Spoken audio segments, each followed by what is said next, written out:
Hi, everybody. Thanks for watching this. I wanted to tell you this is a little time sensitive.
Hi, everybody. Thanks for watching this. I wanted to tell you this is a little time sensitive.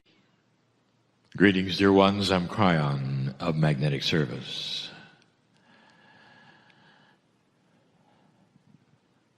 My partner steps away as normal.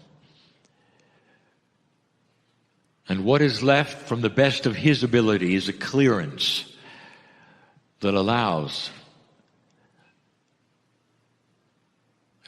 for information to come in that's almost pure, sustained intuition. You might say that is channeling.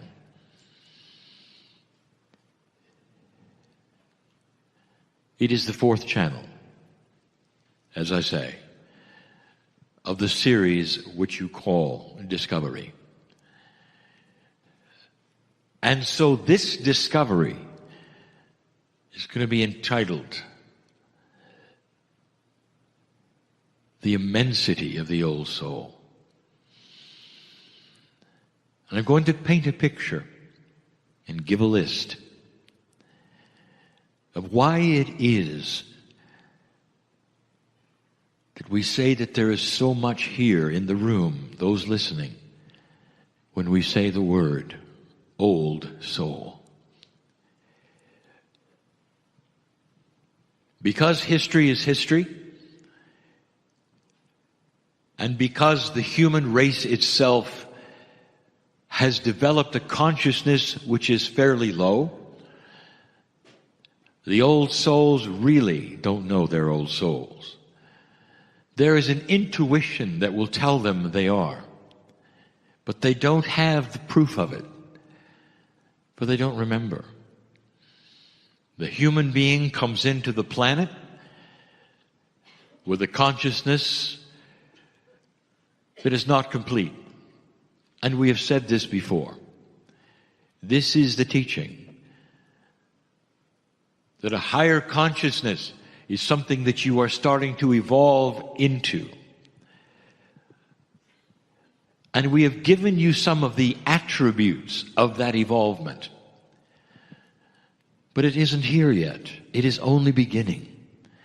The beauty of the shift is that now you are awakening into the light, a place that will support this kind of evolution.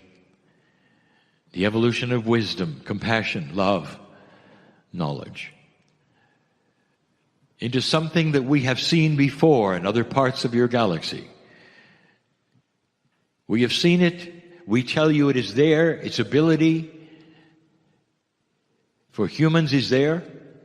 And the free choice that you have will control the timing. But it's almost like a snowball that you cannot stop unless it hits a tree. That it has momentum. A momentum that we have seen before. And that is what the teaching has been.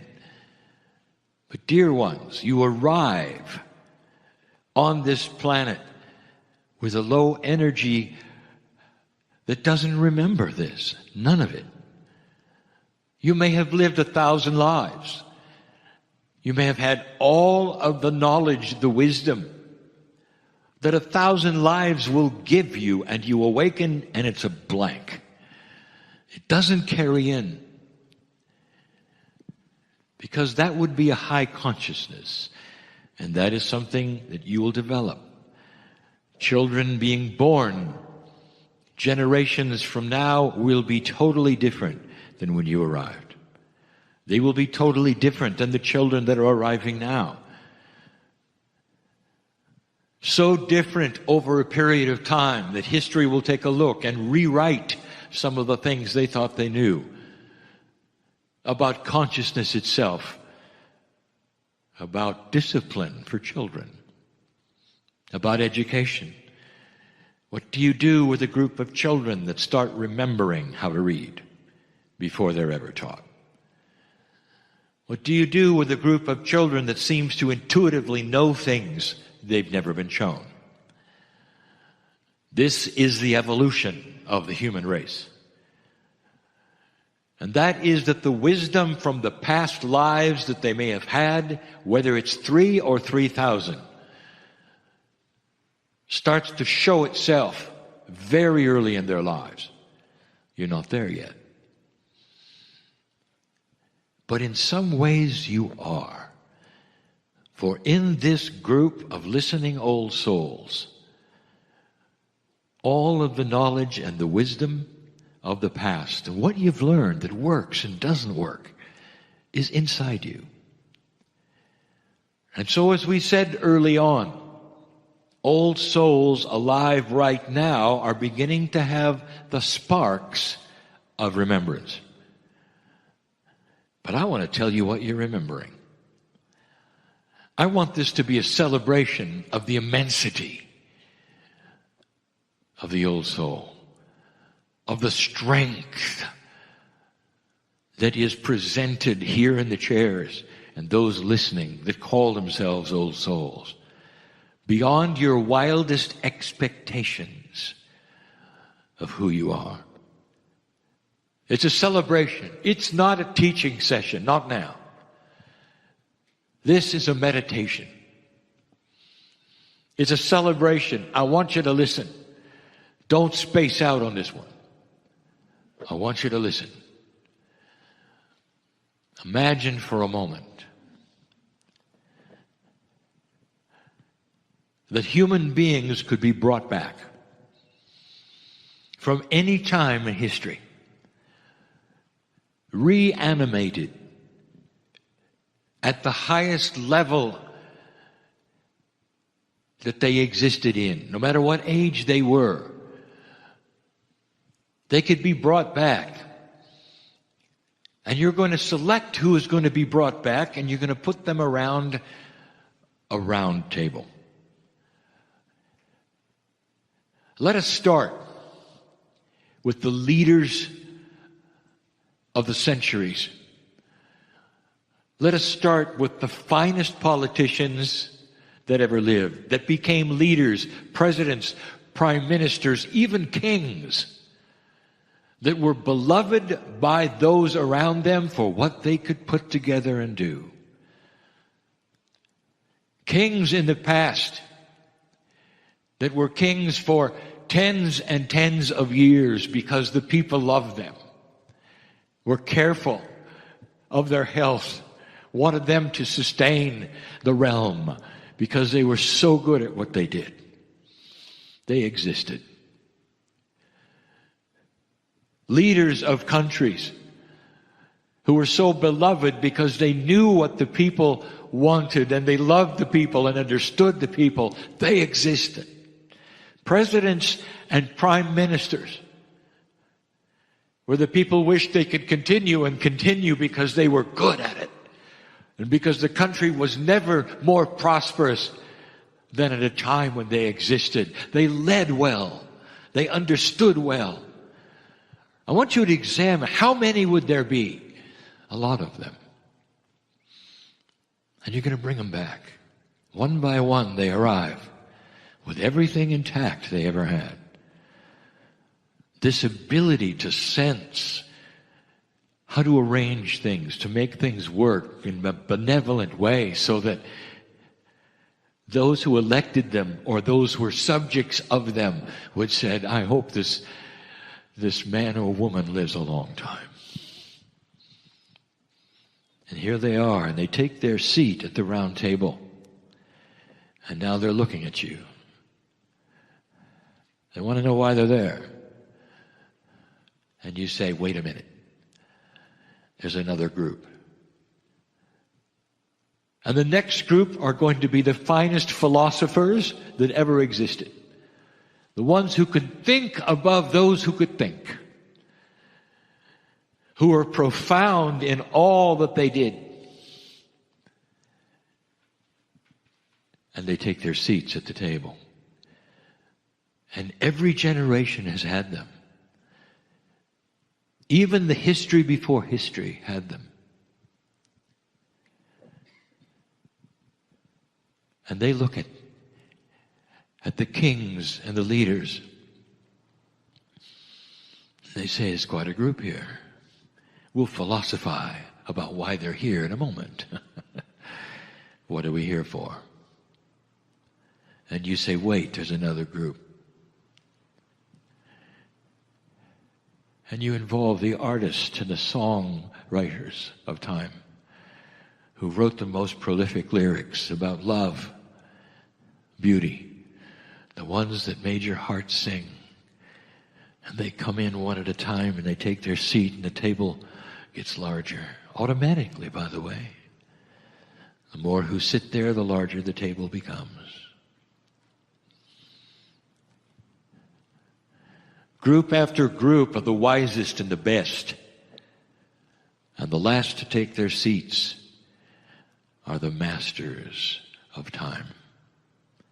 Who are the greatest masters of peace on this planet, of spirituality on this planet, who ever lived?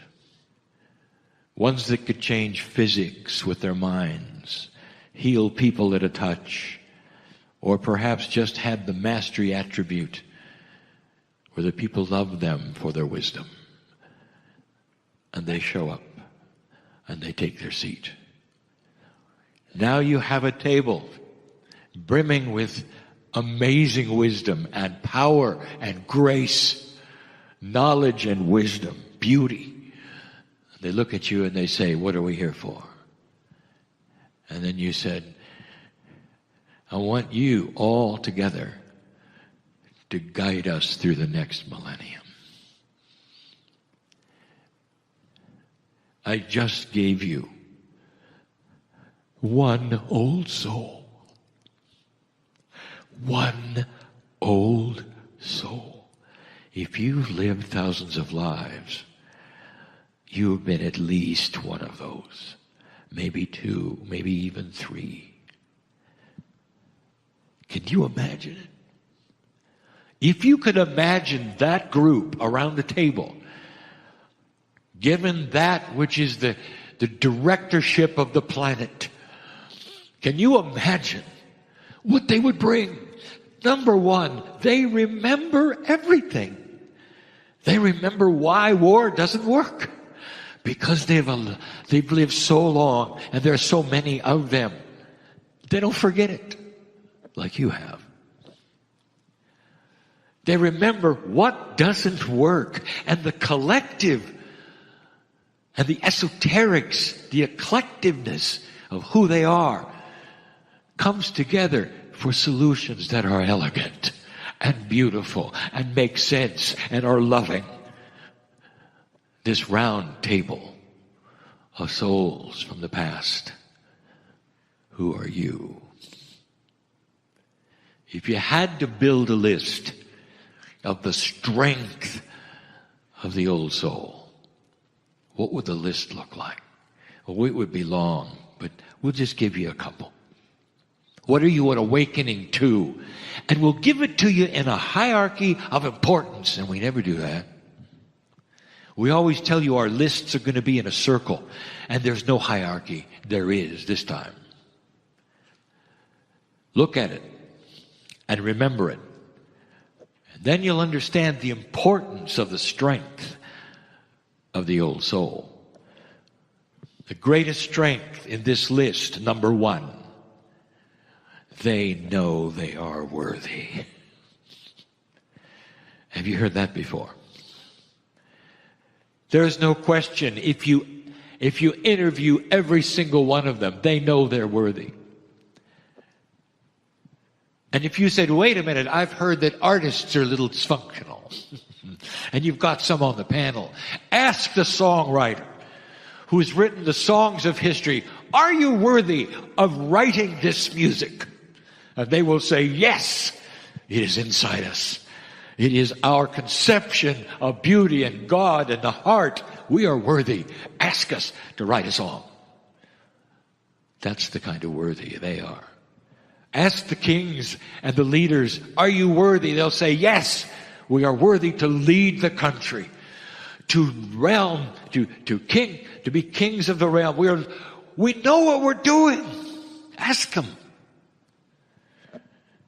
Ask a master, are you worthy? They will say, we are worthy because we know love. We know compassion. We know balance. We're worthy Not one of those on the panel is an unworthy person to be there. And they all know it. Number one, the strength of the old soul is one who has a discovery they're worthy. Number two, I want you to listen to this hierarchy. Number two, every single one of them has a joyful spirit. They have been able to capture and bring forward the inner child so that they can laugh. And that laughter creates an interesting solution to puzzles. It's almost like the laughter itself creates a coherence with all of them. It brings things to a level where all of them understand. Number two, joy, laughter. Being able to enjoy yourself no matter what. Number two, Kryon is wisdom in here somewhere? Number two is joy? Oh yes. Why should it be number two? Because the thing that passes untouched through the veil between you and God is laughter and joy and love. You're not going to get very far unless you can relax in a confluence of joy and wisdom in your personality. There have been some who say, well, you've got to be extremely serious to be spiritual. Show me a spiritual person who is not joyful, and I will show you a person who's not really spiritual. Dear ones, they go together. There's nothing like a laughing monk. They go together. That was number two.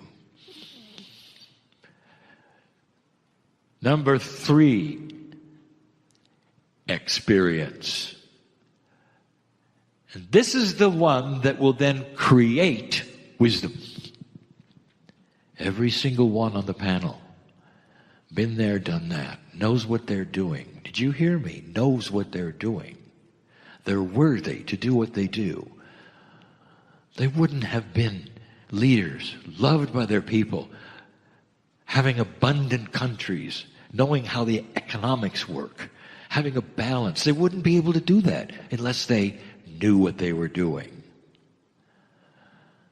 Old soul, are you starting to get this? This is you. This is what is inside right now of every old soul that hides, that doesn't come forward, that is never remembered.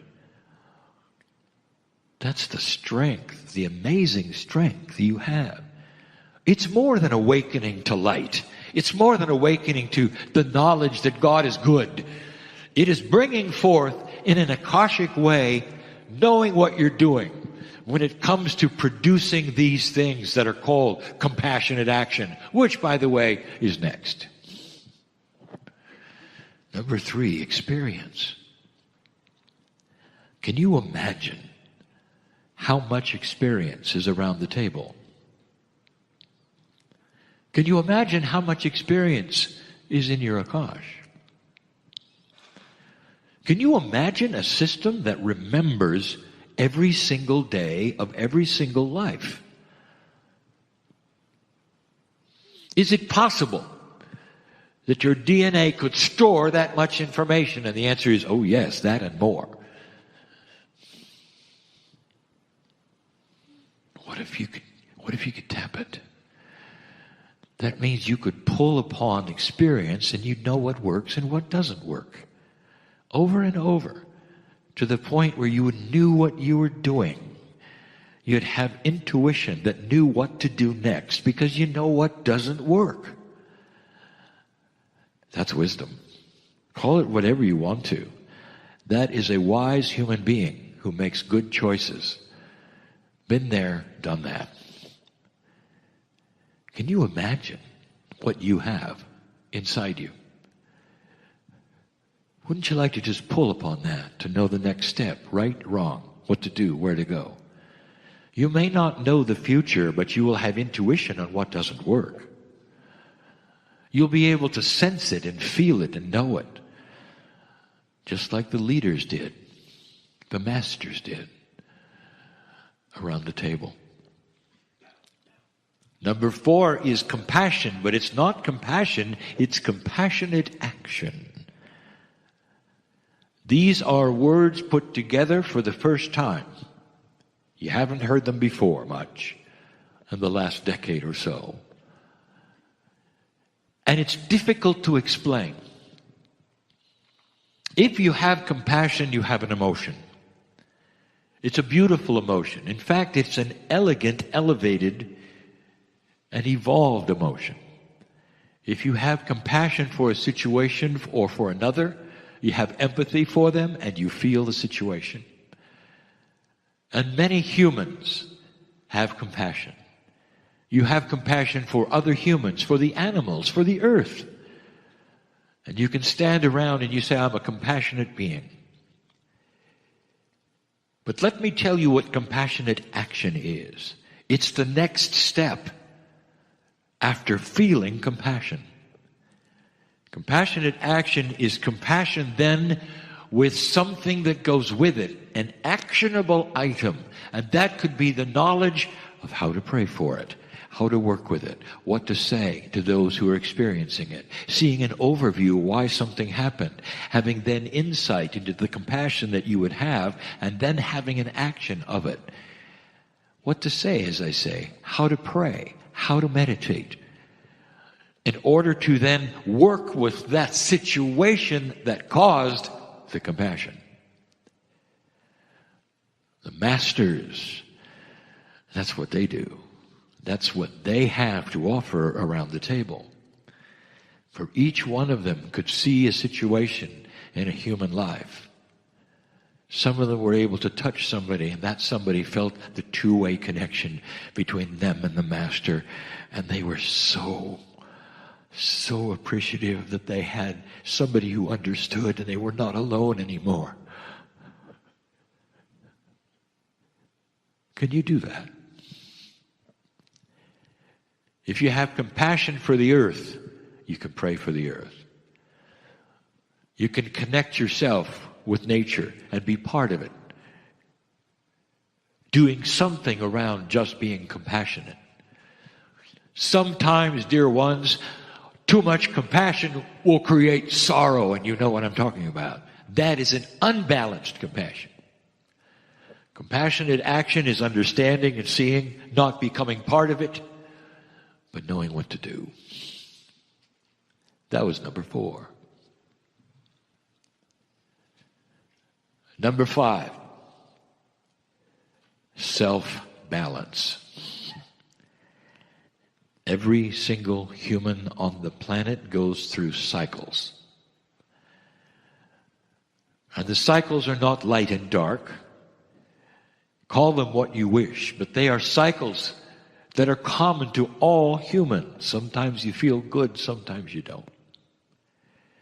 There are days, not to reveal anything that is perhaps secret, but I know who's here, and I know who's listening. And there'll be days even when the light worker will say, I think I'll give up. That's the lowest of the low, isn't it? And you've all been there. And then there are cycles where I say, everything is beautiful. I want to sing. I don't care who's listening. I'll sing in the car. I'll sing in the field. I'll sing in the hallway. I don't care because I am so grateful for God. And in between there is where you live. Now let me tell you something. In these few years that are coming from the middle of the precession of the equinox, there is an attribute that some of you are feeling. Those years I'm talking about are the 18 years from December 21, 2012 to the end of the precession of the equinox. That precession is a 36-year window as you precess in the sky, literally, in astronomy, through the stripe which is the Milky Way. Esoterically, it represents that shift that we've been talking about. Now you're into the 18 years since 2012. In those years and the remaining ones, there are going to be higher highs and lower lows than you're used to. Why should that be, Kryon? What is going on? Why would this be an attribute of an old soul and the new energy?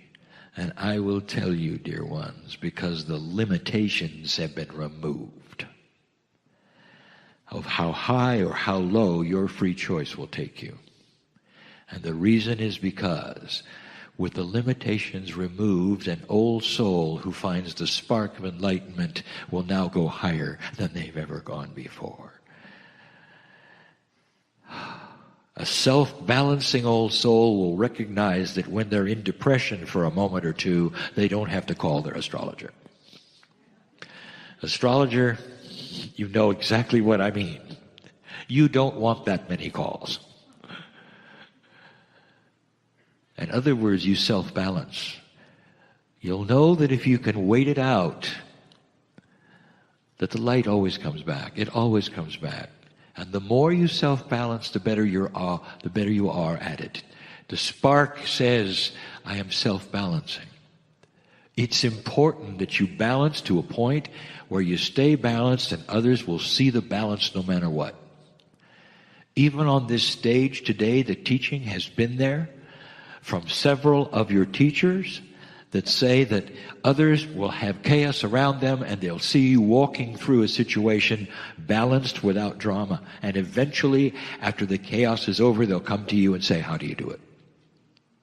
That's balance. That's mastery. That's you in control of you. That was number 5. Number 6, the final one. Of an immense list of attributes, of enormity, of talent, we're only giving you 6.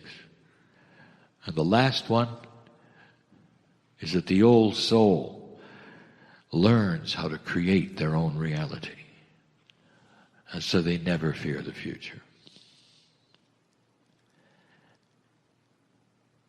Things may happen around you have no control of, that spill over into that which is you. You don't fear it because you know that you have control of what's next for you. And there will always be a synchronicity that will lift you out of what is inappropriate. Because the question is always this, well, I can control myself, but I can't control others. What do I do when they come at me, or I'm in a situation I can't control because somebody else? And the answer, dear ones, is the synchronicity will take you from these things if you expect it. So something happens which is a challenge. Watch your words. When something happens that's a challenge, what do you say? Well, some will say, I knew that would happen. What have you done? Oh, you've just told the universe you expected bad things. It's a tough one. But what if you reframe it and rewrite it? No matter what challenge comes to you, you say, this is another challenge. I'll get through this one too. And on the other side of that channel, and that challenge, which is being channeled, something else will take place that you didn't expect because you went through the challenge. What kind of a human is it who can face those kinds of things which are so negative to some and so dramatic to some and will stay balanced and say, this or something better? The benevolence will show itself when this is solved. And they'll look at like you came from another planet. And by the way, you did. Old soul, you are unique on this planet. And you are immense with talent. That round table is you. And if you will believe these things and understand these things, the next thing I'll say is this growth is slow. And it's going to take generations for this to start developing and you to see it in action. And if you say, well, I wish it would happen in my lifetime, my answer is, it will, because you're coming back. I'm sorry. But it's the human in the older energy that's tired and says they're not coming back. What if I told you you will awaken young again? And in that awakening, you will never make the same mistakes you made this time. Does that make a difference? And you will live longer for it. And you will remember things that will create a life that you didn't have this time. And I will tell you, you're not going to miss the party. As soon as you're on my side of the veil, and we look at one another, and we do, this whole idea you have of who comes back when and why, wash it away, because you're going to look in my eyes and say, I want to return. How soon can I return? And we already told you that the system of return is so much different in the new energy. You were told, well, so many years have to go by, or this or that. That is not the case. You can come back in months, dear ones. And some do, and some have, and some will. There are those you've loved and lost. Listen, you know who I'm talking about. Mother, father, husband, wife, brother, sister. There are ones you've loved and lost recently who are back right now. Can't you feel it? It's almost like they never left. Their consciousness is here. And if you could tap into it, and you can, there'll be a big smile. I'm back. Like they never left. The love continues through the ages, through the veil, through death, and you can sense it. Because death is not the end. It is simply a transition. And in this particular case, in this energy, it is a transition of light. Some of you had to hear that. That is all for now. But it's quite enough. Do you see yourself yet?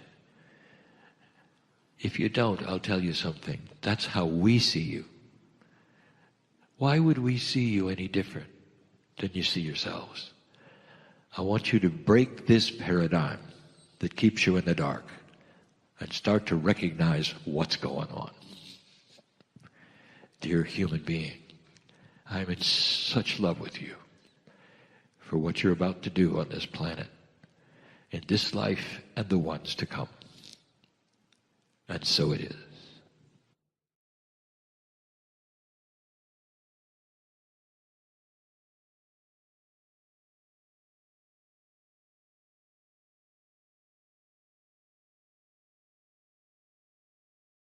Hi, everybody. Thanks for watching this. I wanted to tell you this is a little time sensitive. Hi, everybody. Thanks for watching this. I wanted to tell you this is a little time sensitive. Greetings, dear ones. I'm Kryon of Magnetic Service. My partner steps aside, as he always does, and lets an energy come in that he is now very used to.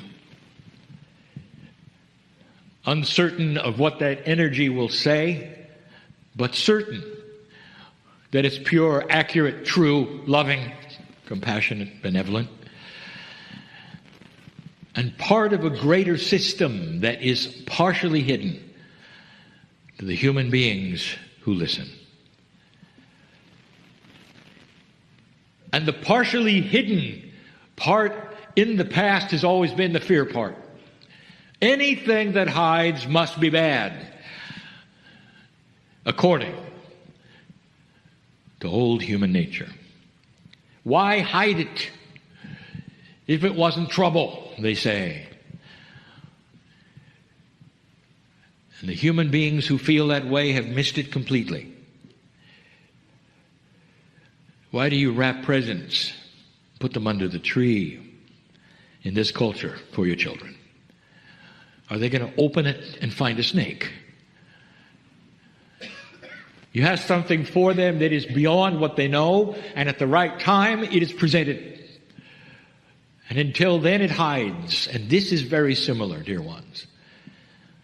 And in the old energy, the hidden things were because you hadn't got to a place where you even knew they were available. And now in this energy, they're yours.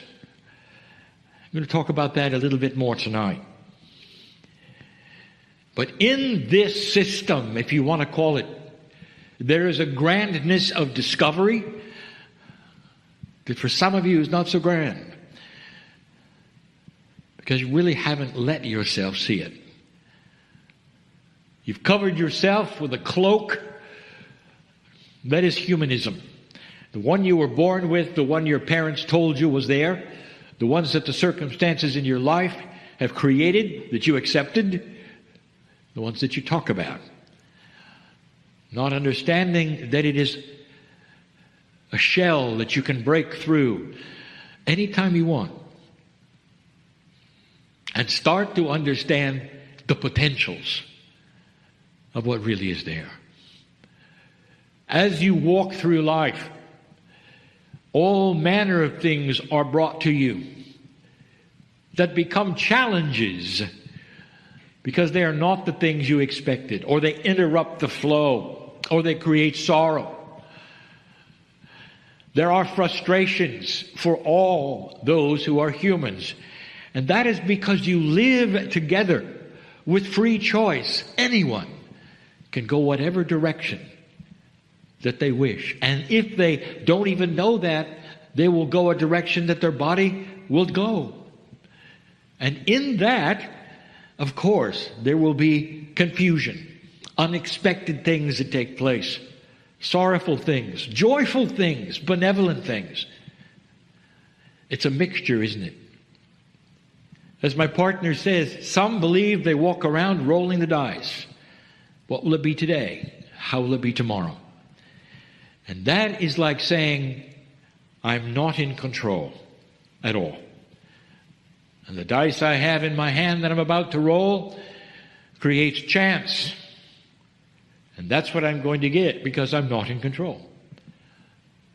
Others will say, I admit I'm not in control, but therefore I can call on the divine and it's in control. So I'll get help from the outside. The thought of that works for many, but it's still not accurate, not fully accurate at all.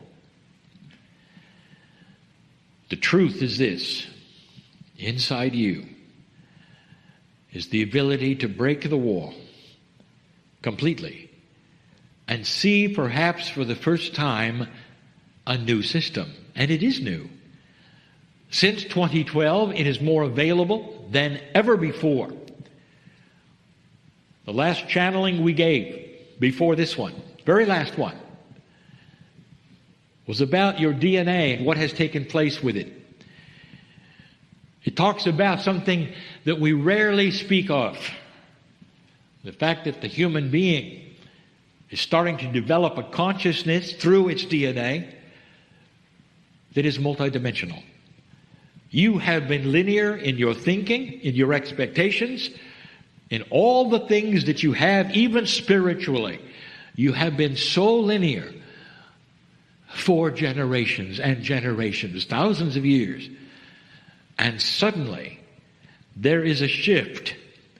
And the shift isn't just in the energy of this planet or the magnetics or in the consciousness. The shift, truly, is that humanity itself is starting to gather an energy it never even knew it had.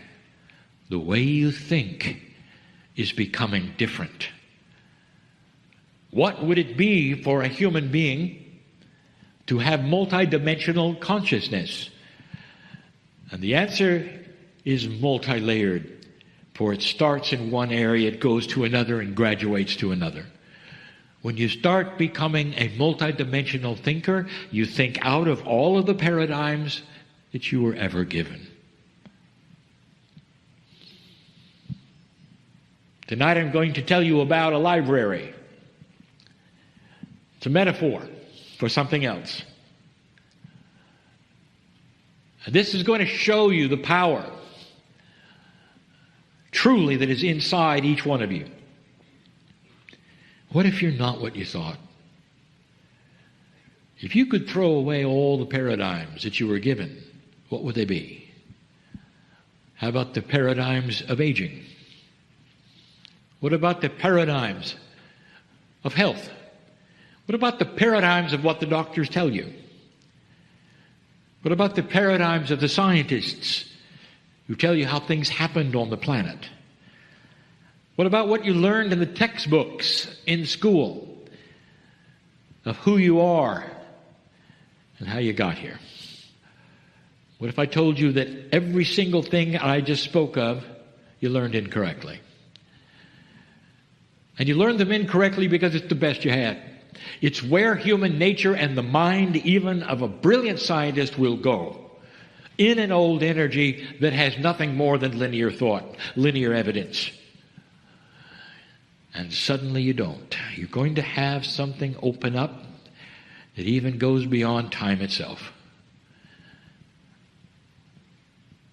If that's true, Kryon, what is the first thing that we could then do?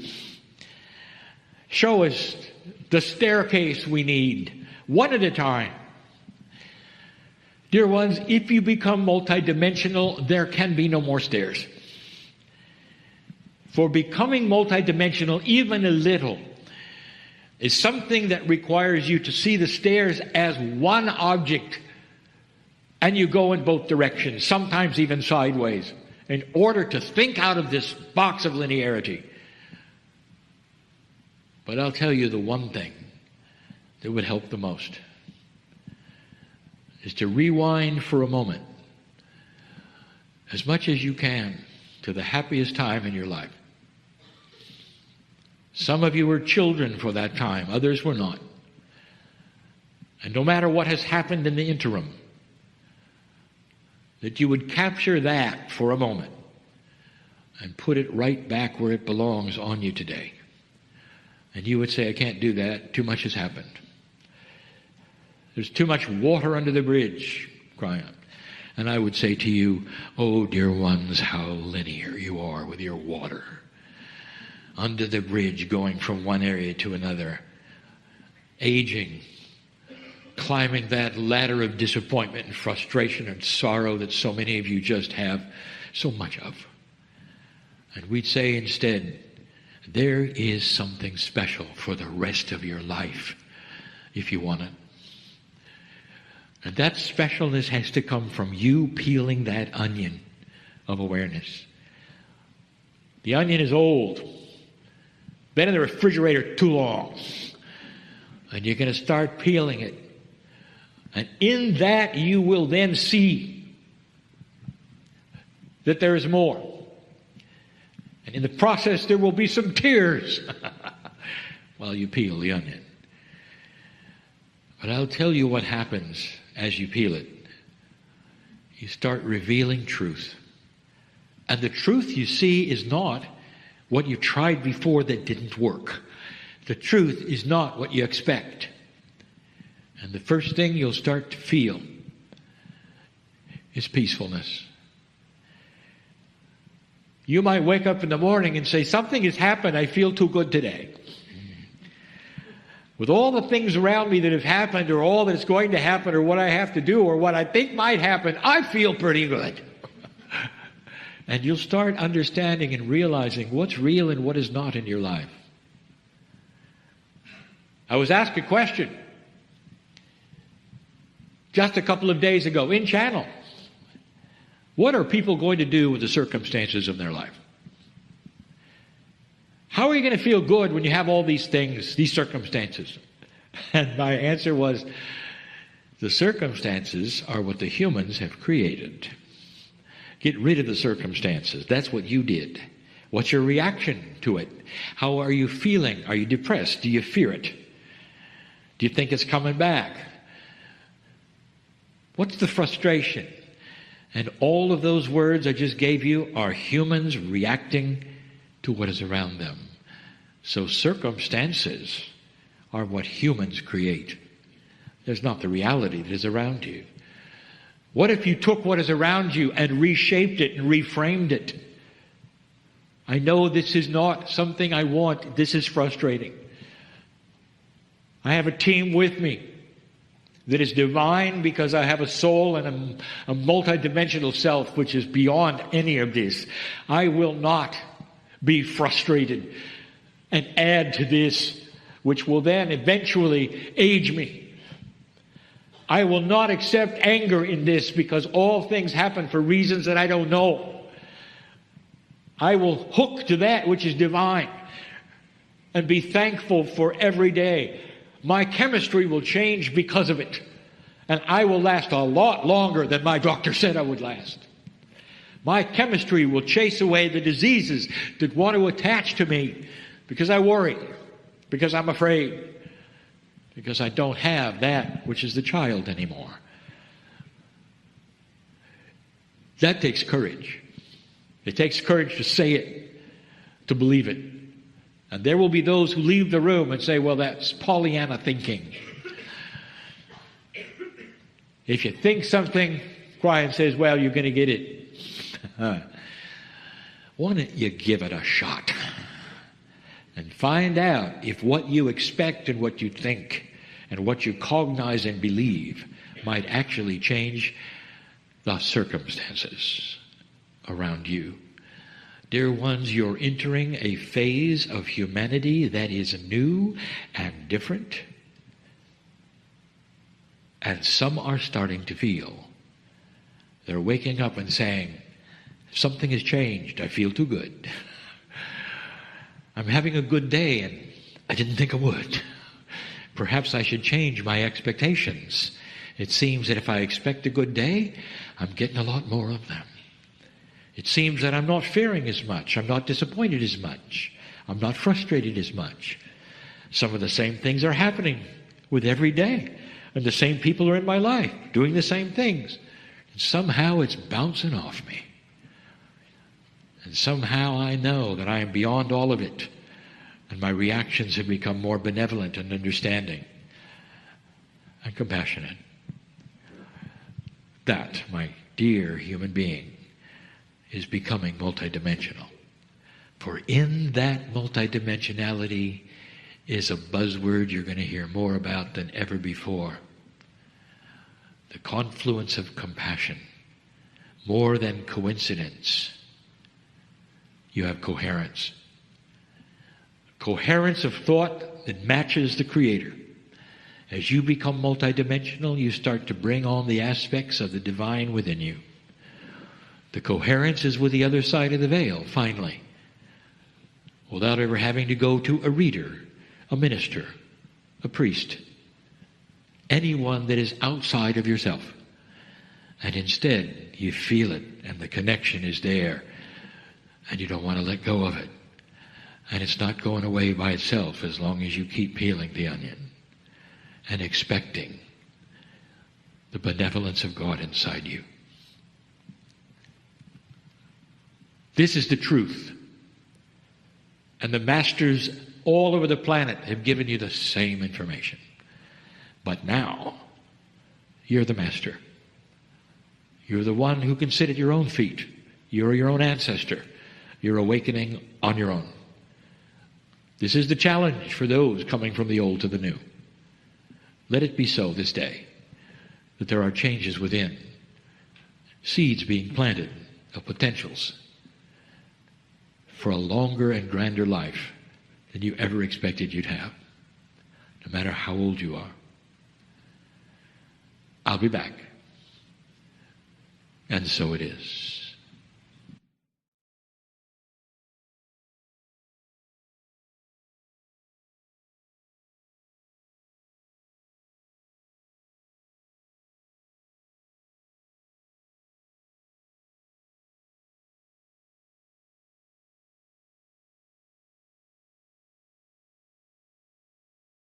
Hi everybody, thanks for watching this. I wanted to tell you this is a little time sensitive.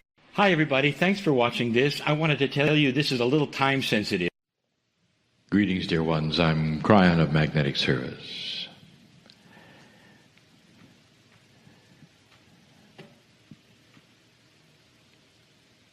These second-day presentations carry an energy that the first does not.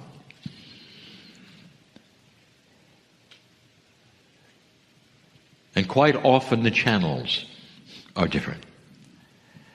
And they would be this time. You in this group in front of me have spent hours together, studying something incredible, the creation in your own lives and hearts of a symbiotic relationship between the parts that would create that which is coherence. And so we want to continue it. The channel is for you, right here. Indeed, there may be those who listen later. But this is the present. In the scheme of esoteric things, channeling, psychic, healing, all the things that you are, that you believe in, that you work with. In the scheme of these esoteric things, there are things that ring true. And tonight I want that thing that rings true to answer the question within you, who am I really? You must step away, dear ones. It's an exercise in concentration. I want you to step away for just a moment of everything that you think you are and that is real and that is what is coming. And the only thing that you are is a human in a seat. And everything else, joys, worries, schedules, you just put them aside for now. You can pick them all up in a minute. I want you to just float for a minute in your consciousness. I know who you are. And I wish I could just impart for a moment what I see and what I feel, and perhaps in that space that you created for yourself, you will see it too. First of all, old soul, I want to give you something that you suspect. You're all related. Old souls who have lived dozens or hundreds or even thousands of lives will have intersected with other old souls along the way. It's not that hard to conceive that perhaps you have been together in certain ways before, even though in this room you will come and go, perhaps not even meeting another one, not even realizing or recognizing the brother or the sister, or the one that you lost in battle next to you, or the one who delivered your baby. You see, you come and you go as family of old souls. And the design that is so beautiful among you is that you are allied in time. The Akashic record is beginning to awaken. And in the awakening of the record, we spoke last night of beginning to sort it out. If indeed you are entering a time where there is greater light, it means that the sorting of the record is going to be easier. I will give you a proposition. Instead of going into the Akash and identifying the things that are irritating, as we discussed last night, that might have been needed for a select group, now I wish you to turn this around. I want you to select only the things which were empowering, which were joyful, which made you laugh, cry in joy. And all of you have a lot of them. And if you wish, they will pop forward for you. But in order for this to work, there has to be a level of coherence within yourself. In other words, you have to have the ability to put aside that which you doubt about yourself. Let me ask you a question. If I can see the magnificence in you, why can't you?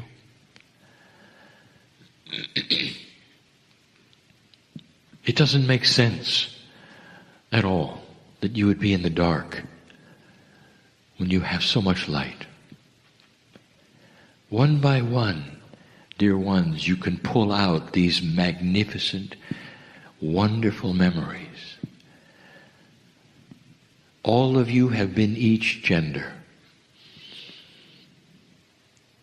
In that all of you have given birth. The moment when you look into the eyes for the first time of that beloved child,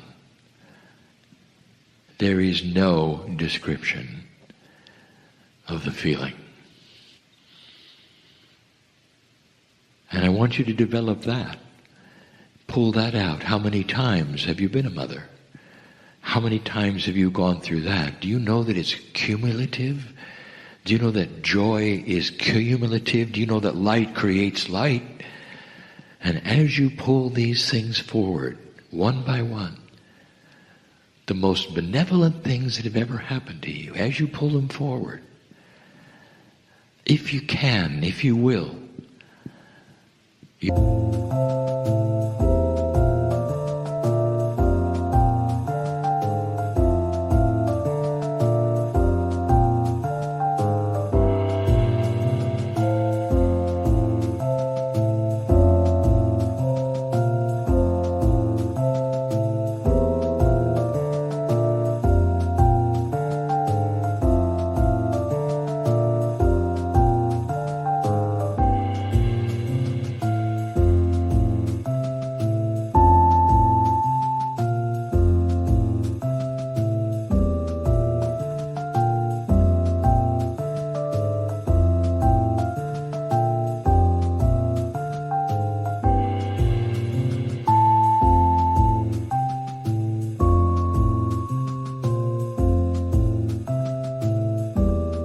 you've had it. You've been there. You're back. This will happen yet again for you. All of you. That as you walk through the life even to come, you will be aware of love, of what works for you. You will know yourself better than ever before.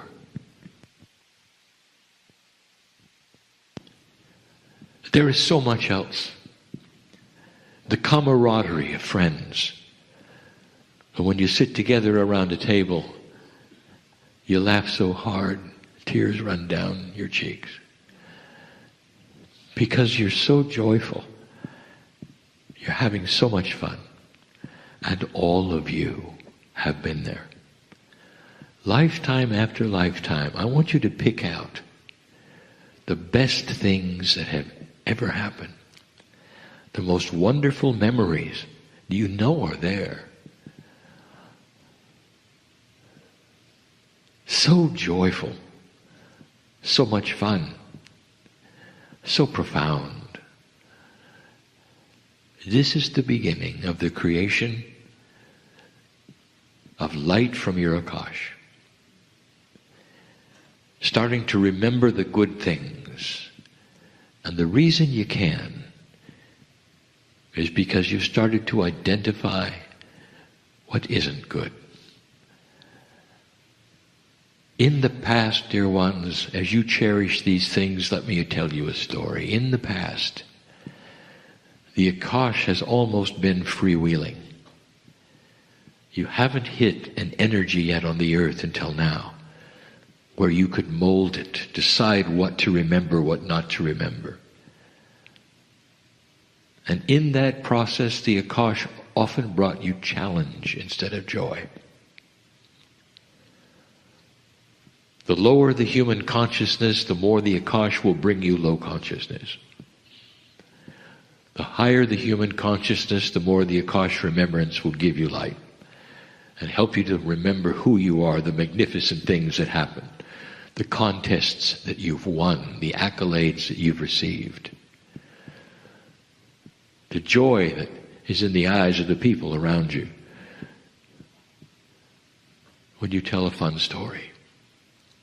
The little things in life that aren't little at all, that you remember, are starting to pop through.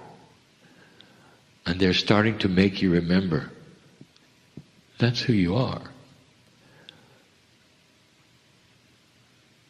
Suddenly you're starting to remember the worthiness of being here.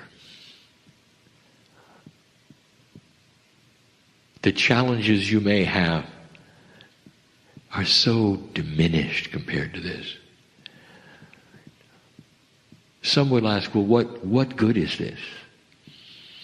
How does it really help me now?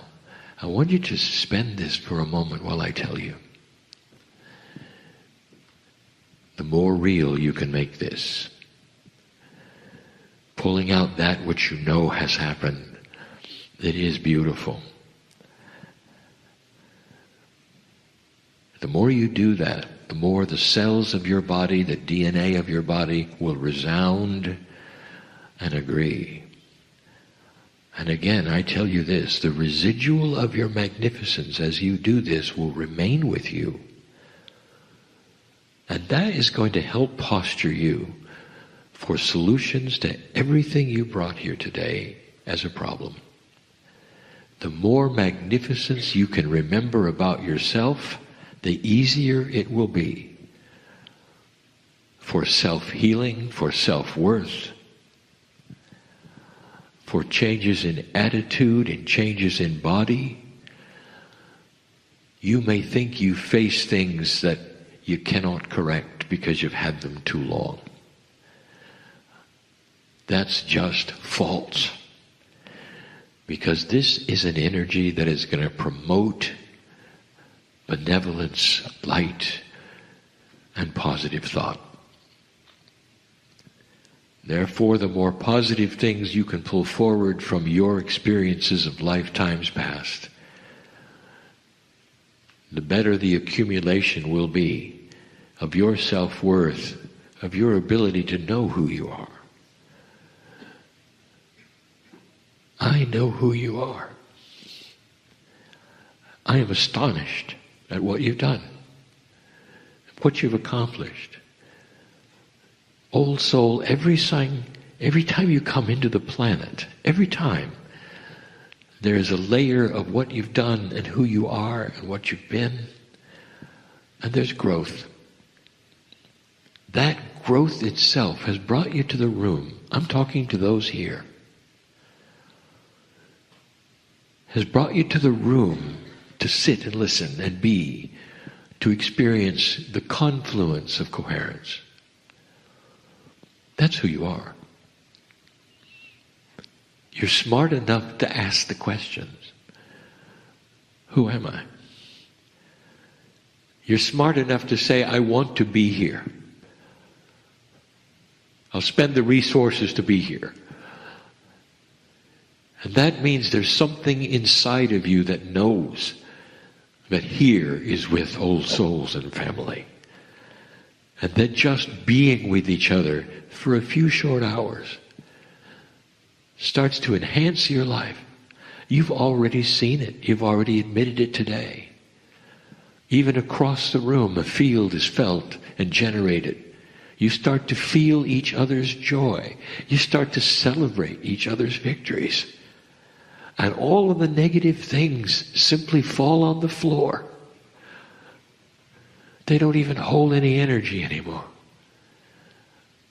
That's who you are. I want you to paint the canvas white. The whiteness stands for the light that you are, for the goodness of the consciousness of who you are, of the integrity, of the compassion of who you are, because of what you've been through that's joyful and beautiful. Can you imagine, even in this life, accumulating all of the good things together in some kind of a videotape and then playing it for hours? And all you see is you laughing and your friends having fun and the joyful times in your life and the profound things that happen. And when the tape is over, it starts again. And it starts again. And you can't watch it too many times.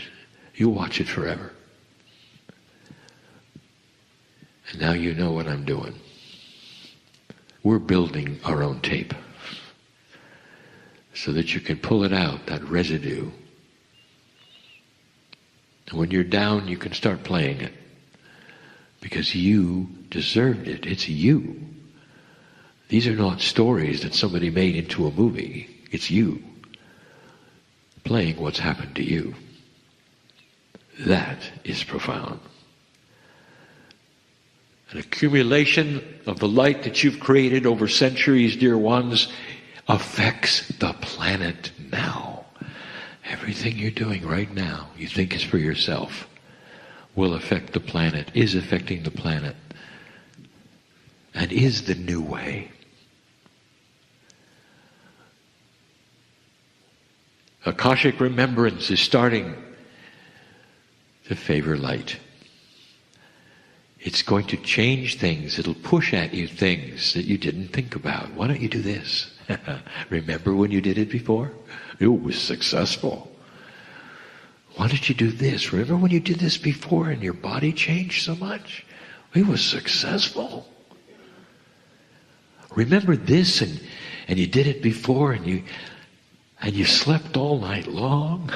This was successful. That's what the Akash is for.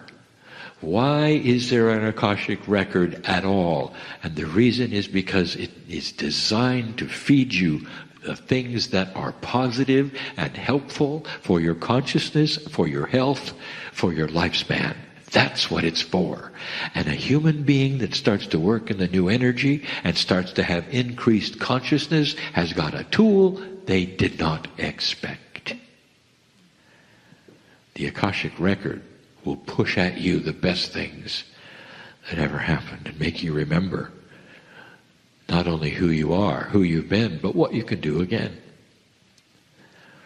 That is what it's for. Expect it. Dream about it. Work with it. Okay. That's over now. And you can pick up all of the drama and put it right back in your mind. All the things you worried about when you came in the door. Or not. This is the definition of free choice. And so it is.